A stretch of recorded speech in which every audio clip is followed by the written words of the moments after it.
Hello friends, आज हम फिर से उत्तर प्रदेश कांस्टेबल के लिए महत्वपूर्ण प्रश्न लेकर आए हैं जो जनरल स्टडी और हिंदी के होंगे। चलिए देखते हैं आज के महत्वपूर्ण प्रश्न क्या हैं, तो नोट डाउन जरूर करिएगा। तो देखिए पहला प्रश्न लिखिए। पहला प्रश्न है बी आर अम्बेडकर का जन्म कब हुआ? बी आर अम्बेडकर का जन्म कब हुआ? तो आंसर लिखिए 14 अप्रैल 1891 को। 14 अप्रैल 1891 को। मृत्यु भी लिख लीजिए, इनकी मृत्यु 6 दिसंबर 1956 को इनकी मृत्यु हुई थी। ठीक है, अब अगला प्रश्न लिखिए। लॉर्ड डलहौजी की विलय नीति का प्रथम शिकार कौन हुआ था? लॉर्ड डलहौजी की विलय नीति का प्रथम शिकार कौन हुआ था? तो लिखिए उस स्थान का नाम लिखिए सतारा। उसका नाम है सतारा और कब हुआ था? 1848 में। ठीक है, अगला प्रश्न लिखिए। लॉर्ड डलहौजी भारत का governor general, Lord Dalhousie Bharat का गवर्नर जनरल बनकर कब आया? तो लिखिए आंसर 12 जनवरी 1848 को। 12 जनवरी 1848 को। ठीक है, आपको याद रखना है इसके समय में आपको पता है हड़प्पा नीति आई थी इसके समय में, इसी हड़प्पा नीति के तहत ही तो सतारा लिया गया था। ठीक है, आपको याद रखना है। अब अगला प्रश्न लिखिए। शाहजहां के विद्रोही सूबेदार खाने जहां लोदी को दक्षिण में शरण देने वाला राज्य था? तो आंसर लिखिए अहमदनगर। प्रश्न दोबारा सुन लीजिए। शाहजहां के विद्रोही सूबेदार खाने जहां लोदी को दक्षिण में शरण देने वाला राज्य कौन सा था? तो आंसर है अहमदनगर। ठीक है,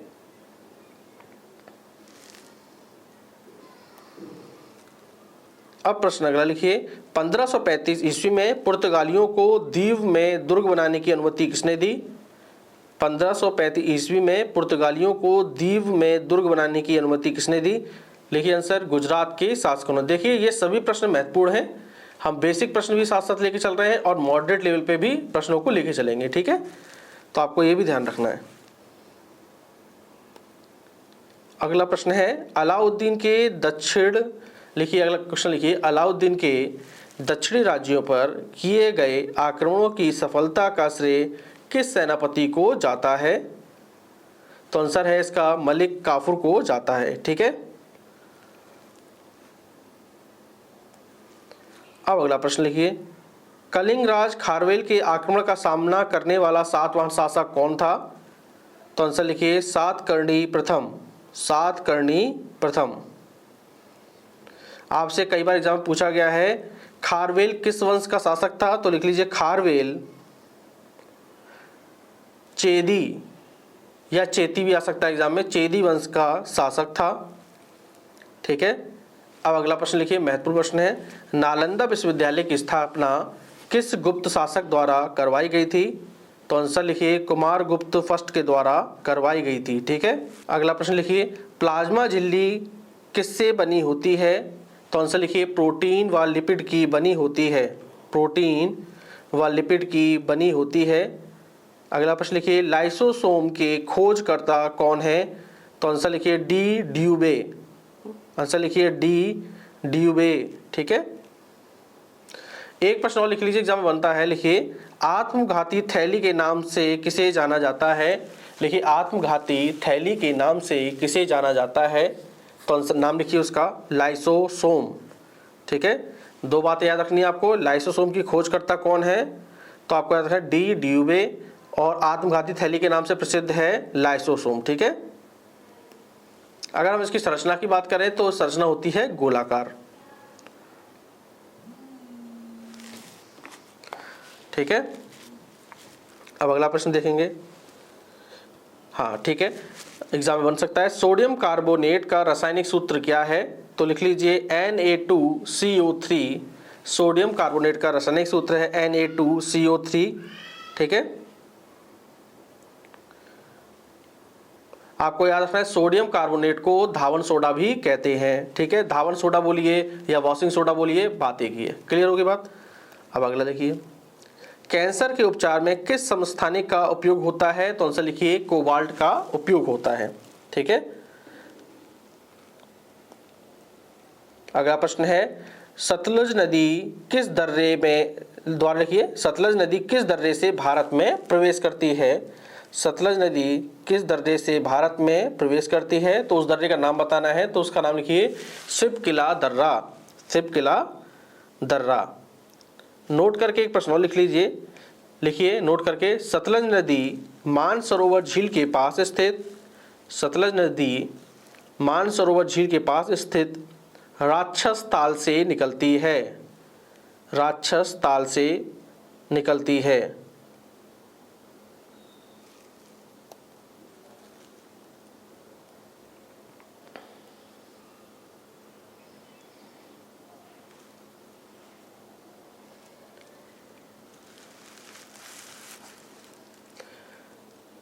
ठीक है, अब हम कुछ सिंचाई परियोजना की बात करेंगे और उसमें बात करेंगे किस नदी पर है। ठीक है, जैसे लिखिए पोंचपाद परियोजना किस नदी पर है? तो आंसर लिखिए गोदावरी नदी पर। अगला प्रश्न लिखिए हिडकल परियोजना किस नदी पर है? तो लिखिए घाट प्रवाह नदी पर है।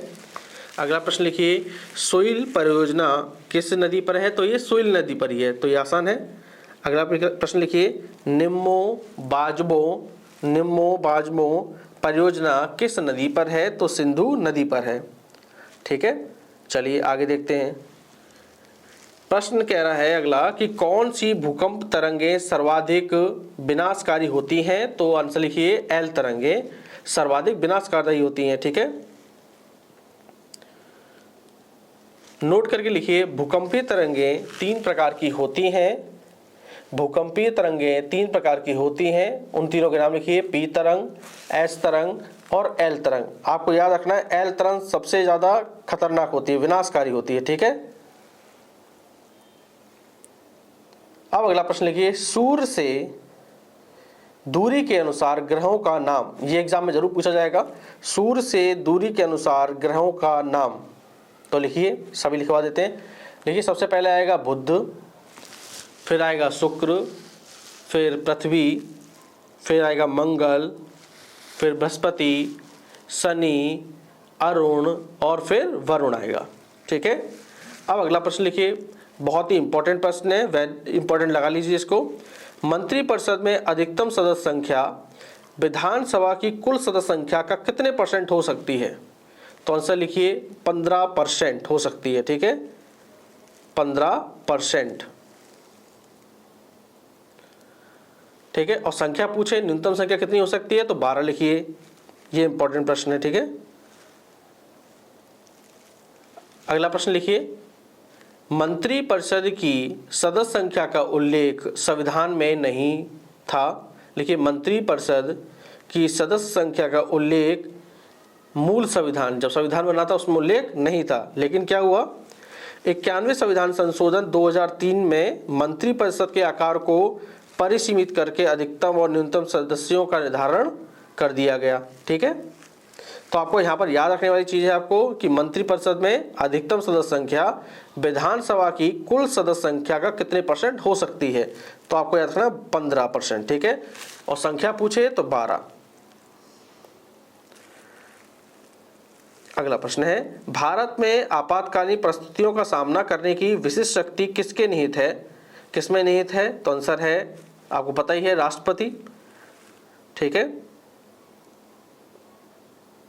आपको पता है राष्ट्रपति को 3 प्रकार की आपातकालीन शक्तियों का प्रावधान किया गया है, तो उन तीनों के नाम लिख लीजिए। लिखिए पहले आपातकाल का लिखिए राष्ट्रीय आपातकाल जो अनुच्छेद 352 में आता है। दूसरा लिखिए राष्ट्रपति शासन जो अनुच्छेद 356 में आता है। और बात करें वित्तीय आपातकाल की तो ये 360 में आता है। ठीक है, अब अगला प्रश्न लिखिए संविधान सभा में राष्ट्रध्वज संबंधित तदर्थ समिति के अध्यक्ष कौन थे? तो लिखिए राजेंद्र प्रसाद। कौन थे? राजेंद्र प्रसाद।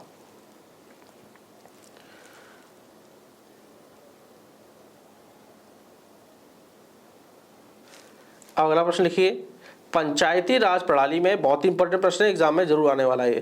पंचायती राज प्रणाली में पंचायत समिति गठित होती है, तो लिखिए आंसर खंड स्तर पर। दोबारा प्रश्न सुनिए, पंचायती राज प्रणाली में पंचायत समिति गठित होती है, आंसर लिखिए खंड स्तर पर गठित होती है। ठीक है,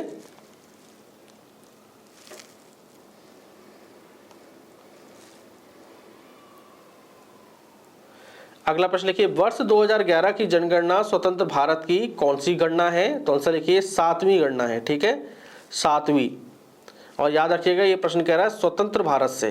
ठीक है,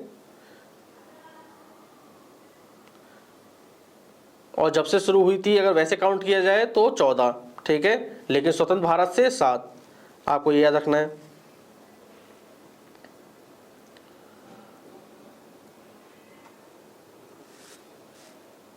अगला प्रश्न लिखिए, भारत में जनगणना की शुरुआत किस वायसराय के काल में हुई? तो लिखिए उसका नाम, वायसराय का नाम है लॉर्ड मेयो, 1872 में। ठीक है, 1872 में भारत की जनगणना की शुरुआत हुई थी। अब बात करें, अगला प्रश्न लिख लीजिए, अगर बात करें प्रथम विधिवत जनगणना किसके काल में शुरू हुई और कब शुरू हुई? तो लिखिए प्रथम विधिवत जनगणना वर्ष 1881 में शुरू हुई, वर्ष 1881 में शुरू हुई। ठीक है, किसके समय में? लॉर्ड रिपन के समय में। ठीक है,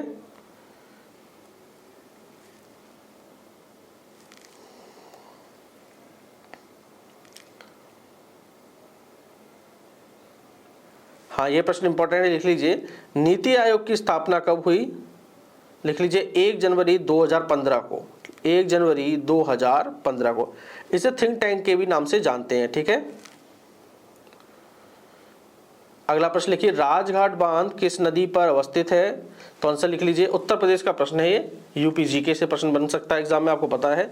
तो लिख लीजिए राजघाट बांध बेतवा नदी पर है। ठीक है, और पूछ सकता है आपको राजघाट बांध किस जिले में है? तो आंसर लिख लीजिए ललितपुर जिले में है। ठीक है, ललितपुर जिले में है। और इससे लाभान्वित राज्य हैं, ललितपुर हो गया, झांसी, जालौन और हमीरपुर, ये इससे लाभान्वित होते हैं। अब बात कर रहे हैं हम अगले प्रश्न की, इलाहाबाद उच्च न्यायालय के प्रथम न्यायाधीश कौन थे? तो उनका नाम लिखिए sir Walter Morgan, UP GK का प्रश्न। इलाहाबाद उच्च न्यायालय के प्रथम न्यायाधीश थे सर वाल्टर मॉर्गन। ठीक है, अब अगला प्रश्न लिखिए, मथुरा के तेल शोधक कारखाने की स्थापना कब हुई? मथुरा के तेल शोधक कारखाने की शुरुआत कब हुई? तो लिखिए 1982, 1982 में। ठीक है, और इसका याद रखना, वो शिलान्यास इंदिरा गांधी के द्वारा करवाया गया था। ये सभी यूपी के प्रश्न हैं, आपके एग्जाम में जरूर देखने को मिलेंगे। अगला प्रश्न है, त्रिवेणी महोत्सव किस जिले में मनाया जाता है? तो आंसर लिखिए प्रयागराज में मनाया जाता है। अगला प्रश्न है, कजरी महोत्सव किस जनपद में मनाया जाता है? तो लिखिए मिर्जापुर जनपद, उत्तर प्रदेश। ठीक है, त्रिवेणी महोत्सव की बात करें तो प्रयागराज, कजरी महोत्सव की बात करें तो मिर्जापुर। राम बारात उत्सव किस जिले में मनाई जाती है? तो आंसर है आगरा। अगला प्रश्न है, कबीर उत्सव किस जिले में मनाई जाती है? तो लिखिए मगहर। ठीक है,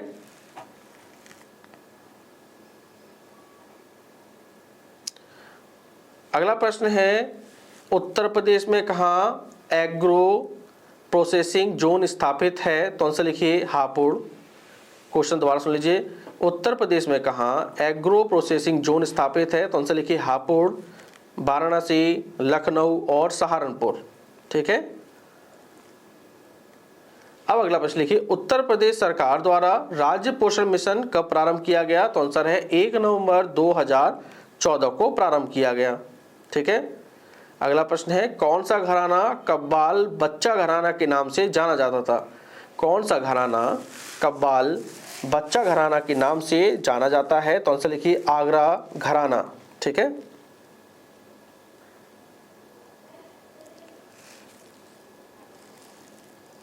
तो ये लगभग 35+ क्वेश्चन हमने लिखा दिए हैं जो आपके एग्जाम में जरूर बनेंगे। ठीक है, इनके आप जरूर देख लीजिएगा। अब हम बात करेंगे हिंदी के कुछ महत्वपूर्ण प्रश्न। ठीक है,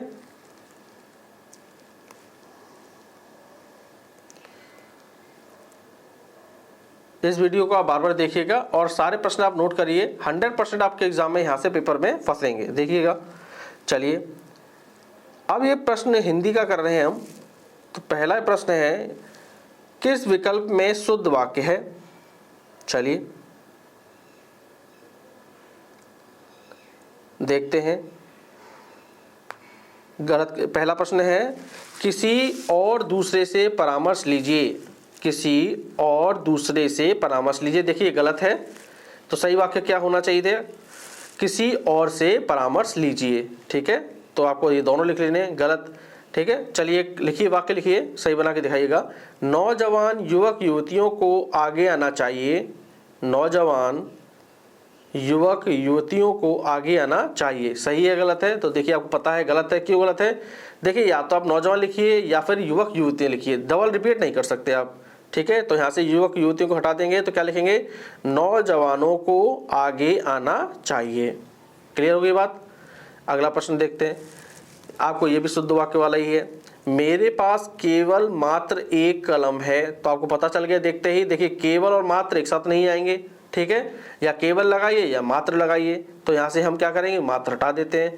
तो चलिए पहला वाला रखते हैं, मेरे पास केवल एक कलम है। तो आपको याद रखना है, जब दो एक जैसे हो तो आपको पहला वाला रखना होता है। ठीक है, मेरे पास केवल एक कलम है, ये बिल्कुल सही हो जाएगा। मात्र को आप काट दीजिए। ठीक है, मैं प्रातःकाल पढ़ता हूं, ये बिल्कुल वाक्य सही है।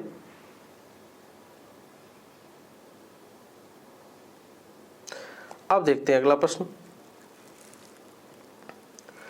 अब ये कह रहा है अन्वीक्षण शब्द का सही संधि विच्छेद होगा, तो लिख लीजिए अनु प्लस ईक्षण, अनु प्लस ईक्षण, ई बड़ी की मात्रा लगाएगा। ठीक है, बड़ी होगी, अनु प्लस ईक्षण। अब प्रश्न ये भी हो सकता है कि अन्वीक्षण में कौन सी संधि है, तो आपको याद रखना है यड़ संधि है। ठीक है, यड़ संधि है।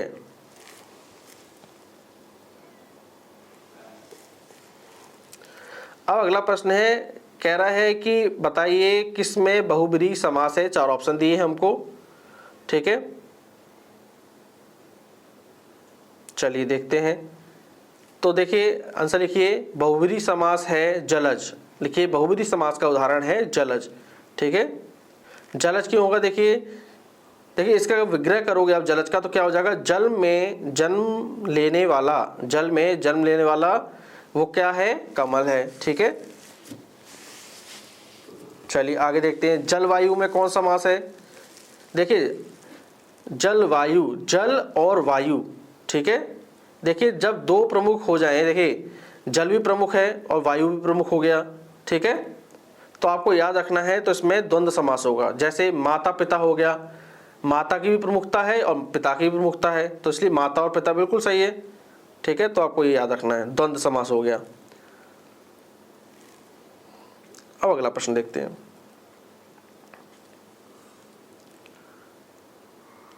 अनेक शब्दों के लिए एक शब्द है। ठीक है, नोट करिए, वह जिसे भेदना कठिन हो, तो लिखिए दुर्भेद्य। वह जिसे भेदना कठिन हो तो दुर्भेद्य कहलाएगा वो। अगला लिखिए, अनेक शब्दों के लिए एक शब्द में लिखना है आपको, जिसके 10 कंधे हों तो लिखिए 10 कंध, जिसके 10 कंधे हों तो है 10 कंध। ठीक है, अगला प्रश्न लिखिए, वह जिसका दमन करना कठिन हो तो वो हो जाएगा दुर्दमनीय। वह जिसका दमन करना कठिन हो तो हो जाएगा दुर्दमनीय। ठीक है, अगला प्रश्न लिख लीजिए, अनेक शब्दों के लिए एक शब्द में एक और लिखिए, वह जिसे पार करना कठिन हो तो आंसर हो जाएगा दुस्तर। वह जिसे पार करना कठिन हो तो हो जाएगा दुस्तर। ठीक है,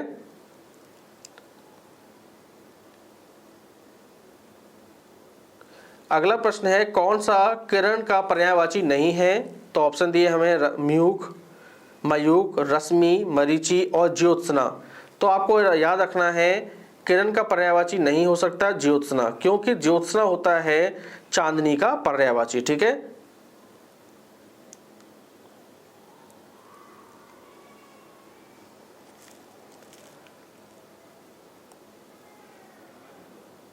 अब मुहावरे की बात करते हैं। हवा, लिखिए मुहावरा डालिए, लिखिए हवा के घोड़ों पर सवार होना। मुहावरे का सही अर्थ लिखिए, हवा के घोड़ों पर सवार होने का अर्थ लिखिए बहुत जल्दी में होना। हवा के घोड़ों पर सवार होने का मतलब होता है बहुत जल्दी में होना। अगला प्रश्न है, किस शब्द में अधि उपसर्ग का प्रयोग नहीं हुआ है। अधि उपसर्ग का प्रयोग नहीं हुआ है। ठीक है, चार ऑप्शन लिखिए। पहला ऑप्शन लिखिए अध्यादेश, दूसरा ऑप्शन है अध्यक्ष, तीसरा ऑप्शन है अधिकृत और चौथा ऑप्शन है अत्यधिक। ठीक है, हमें ये बताना है किसमें अधि उपसर्ग नहीं हुआ है। ठीक है, तो आपको साफ पता चल रहा है, देखिए अत्यधिक, अत्यधिक में अधि उपसर्ग का प्रयोग नहीं हुआ है, तो आंसर लगाइए इस पर अत्यधिक में, क्योंकि अत्यधिक में अगर उपसर्ग की बात करें तो यहाँ पे उपसर्ग हो जाएगा अति। ठीक है, अति उपसर्ग हो जाएगा, अत्यधिक में अति उपसर्ग है। और बाकी हम अध्यादेश की बात करें, अध्यक्ष की बात करें और अधिकृत की बात करें, इन तीनों में ही अधि उपसर्ग लगा हुआ है। चलिए ठीक है, वीर का हमें लिंग परिवर्तन करना है, तो आपको पता होना चाहिए वीर को हम वीर का लिंग परिवर्तन करेंगे तो हो जाएगा वीरांगना, वीरांगना। ठीक है, अगला प्रश्न लिखिए, भव का स्त्रीलिंग लिखिए, भव का स्त्रीलिंग हो जाएगा भवानी, भव का स्त्रीलिंग हो जाएगा भवानी।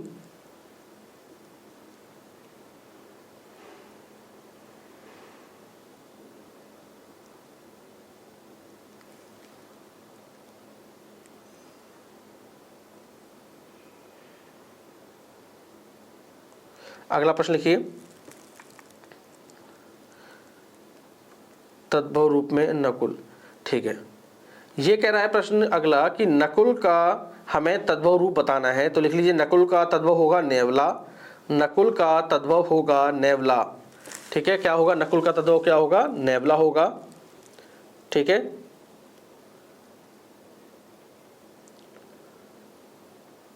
अक्ष का अर्थ क्या होता है, अक्ष, अक्ष का अर्थ लिख लीजिए धुरी होता है। ठीक है, अक्ष का अर्थ होता है धुरी, अक्ष का अर्थ क्या होता है, धुरी। अब अगला प्रश्न है, हमसे कह रहा है अनुरक्त, अनुरक्त का आपको विलोम बताना है।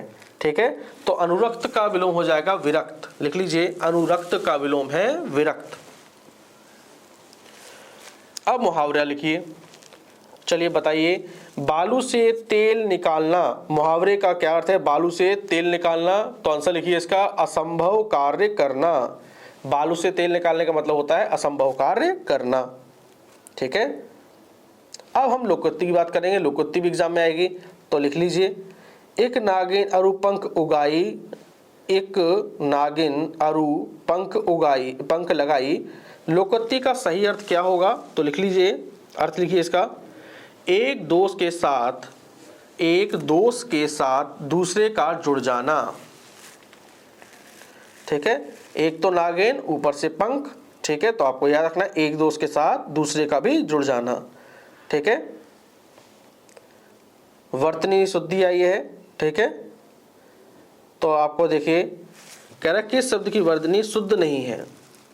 ठीक है, तो देखिए इसमें आंसर बता रहे हैं इसका नुपुर होगा। ठीक है, ना में बड़े की मात्रा लगेगी और पा में छोटे की मात्रा लगेगी, इतना आपको याद रखना है, तो ये सही वाक्य हो जाएगा। चलिए, अब अगला प्रश्न कह रहा है किस शब्द में सु उपसर्ग का प्रयोग नहीं हुआ है, किस शब्द में सु उपसर्ग का प्रयोग नहीं हुआ है। ऑप्शन लिखिए, सारे लिख लीजिए। पहला ऑप्शन है सुलेख, दूसरा ऑप्शन है स्वस्थ, तीसरा ऑप्शन है स्वलग और चौथा ऑप्शन है स्वाधीन। ठीक है, प्रश्न, ठीक है, फिर से ऑप्शन ले लेते हैं, सुलेख, बी ऑप्शन है स्वस्थ, सी ऑप्शन है स्वलग और चौथा ऑप्शन है स्वाधीन। ठीक है, तो हमें ये बताना है किसमें सु उपसर्ग का प्रयोग नहीं हुआ है। ठीक है, देखिए सुलेख में सु उपसर्ग लगा हुआ है, ये तो बिल्कुल ठीक है। स्वस्थ में देखेंगे तो सु लगा हुआ है, इसमें भी उपसर्ग सु है, स्वलग में भी है, तो देखिए आंसर होगा इसका स्वाधीन। ठीक है, स्वाधीन में अगर हम बात करें तो सु उपसर्ग ना होकर यहाँ पे स्व उपसर्ग है। ठीक है, अब अगला प्रश्न है, आहट प्रत्यय से कौन सा शब्द नहीं बना है, आहट प्रत्यय से कौन सा शब्द नहीं बना है। अब फिर से चार ऑप्शन लिखिए, कड़वाहट, रुकावट, घबराहट, चिल्लाहट। अब देखिए जिसमें भी आहट का नहीं आ रहा होगा लास्ट में वो प्रत्यय नहीं हो सकता, जैसे कड़वाहट, आहट की साउंड आ रहा है इसमें, बिल्कुल ठीक है। घबराहट में भी देखिए आहट आ रहा है, चिल्लाहट में भी आ रहा है, लेकिन रुकावट एक ऐसा है जिसमें आहट प्रत्यय नहीं लग रहा है। ठीक है, आपको इतना याद रखना है।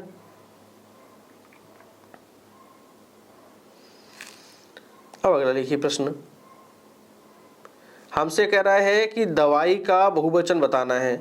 तो दवाई का बहुवचन क्या हो जाएगा, दवाइयाँ। आपको याद रखना है ई पर बड़ी की मात्रा नहीं लगाना है आपको, ठीक है, बाकी आपका सही रहेगा। चलिए अगला प्रश्न देखते हैं।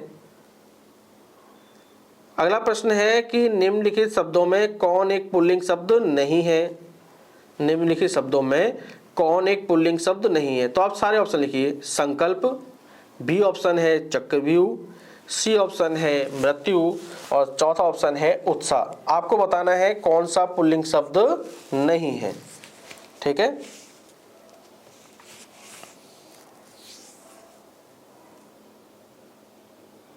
तो देखिए सही आंसर क्या होगा, मृत्यु, ठीक है। मृत्यु एक क्या है, स्त्रीलिंग शब्द है और बाकी संकल्प लिया जाता है, चक्रव्यूह तोड़ा जाता है, ठीक है, या भेदा जाता है, उत्साह होता है, ठीक है, मृत्यु होती है।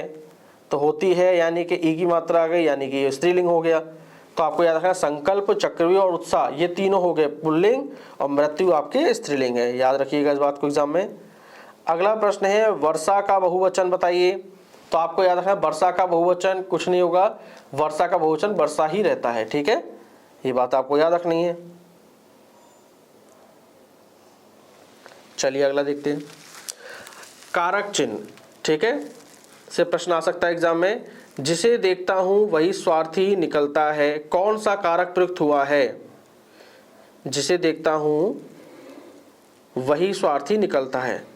तो आंसर लिखिए, इसमें है संबंध कारक, ठीक है, संबंध कारक। देखिए संबंध कारक कैसे, जिसमें का, की, के लिख लीजिए। देखिए संबंध कारक की विभक्तियां लिखिए, का, की, के, रा, री, रे, ना, नी, ने, ठीक है, ये सभी संबंध कारक की विभक्तियां हैं, ठीक है, आपको याद रखना है। अब अगला प्रश्न है, उसने पूरे घर की सफाई कर दी थी, वाक्य में कौन सा काल है। तो आंसर लिखिए, पूर्वभूत काल है। उसने पूरे घर की सफाई कर दी थी, तो ये है पूर्वभूत काल, ठीक है।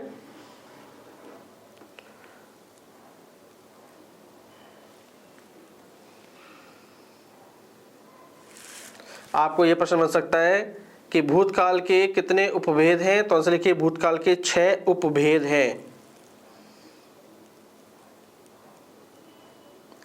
अगला प्रश्न है, कृष्णा लिखिए, कृष्ण बांसुरी बजाते थे और राधा नाचती थी, कैसा वाक्य है ये। तो लिख लीजिए आंसर इसका संयुक्त वाक्य है। कृष्ण बांसुरी बजाते थे और राधा नाचती थी, संयुक्त वाक्य है, ठीक है। नोट करके लिखिए, रचना के आधार पर वाक्य के 3 प्रकार होते हैं। रचना के आधार पर भी पूछ सकता है एग्जाम में। रचना के आधार पर वाक्य के 3 प्रकार होते हैं। कौन कौन से लिखिए, साधारण वाक्य, मिश्रित वाक्य और संयुक्त वाक्य, ठीक है। अगला प्रश्न है, उत्साह का विशेषण हमें बताना है। तो आंसर लिखिए, उत्साह का विशेषण होता है उत्साहित। उत्साह का विशेषण होता है उत्साहित, ठीक है। गद्यांश भी आएगा एग्जाम में आपके, ये भी आपको याद रखना है। हाँ, ये प्रश्न देखिए हिंदी से बन सकता है, कई बार बन भी चुका है कि पृथ्वीराज रासो के रचयिता कौन है। तो लिखिए चंद्रवरदाई। कौन है, चंद्रवरदाई। और याद रखिए हिंदी का प्रथम कवि भी इन्हें माना जाता है, ठीक है। हाँ, उपन्यास से लिख लीजिए प्रश्न, मैला आंचल उपन्यास के लेखक कौन है। मैला आंचल उपन्यास के लेखक हैं फणीश्वर नाथ रेणु। फणीश्वर नाथ रेणु, ठीक है, एग्जाम में बन सकता है, महत्वपूर्ण प्रश्न है ये। अब देखिए महत्वपूर्ण प्रश्न एक और, महात्मा गांधी अंतर्राष्ट्रीय हिंदी विश्वविद्यालय कहाँ स्थित है। तो आंसर लिखिए वर्धा। महात्मा गांधी अंतर्राष्ट्रीय हिंदी विश्वविद्यालय कहाँ स्थित है। तो आंसर है वर्धा। और वर्धा आपको पता है कहाँ पड़ता है, महाराष्ट्र में पड़ता है। अगला प्रश्न है, जहां लक्ष्मी कैद है कहानी के लेखक कौन है। तो लिखिए राजेंद्र यादव। जहां लक्ष्मी कैद है कहानी के लेखक हैं राजेंद्र यादव, ठीक है। अगला प्रश्न है कौन सा एक संयुक्त व्यंजन नहीं है? छ, त्र, ज्ञ, ह। देखिए आपको पता है हा नहीं है, आपको लिख लीजिए, जरा नोट करके लिखिए। देखिए हिंदी में 4 संयुक्त व्यंजन होते हैं, हिंदी में 4 संयुक्त व्यंजन होते हैं। कौन कौन से लिखिए? छ, ज्ञ, त्र और स्र। ठीक है,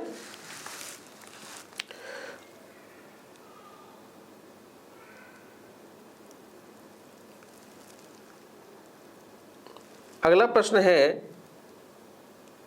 कारण के बिना कार्य के होने का वर्णन हो। जहां पर कारण के बिना कार्य के होने का वर्णन संभव हो तो पूछा गया है कि बताइए वहां पर कौन सा अलंकार होगा? तो वहां पर है विभावना अलंकार। ठीक है, विभावना अलंकार क्या होता है? लिख लीजिए, विभावना अलंकार में लिखिए जहां बिना कारण के ही कार्य हो जाता है, जहां बिना कारण के ही कार्य हो जाता है वहां विभावना अलंकार होता है। ठीक है, अगला प्रश्न लिखिए जैनेन्द्र कुमार को किस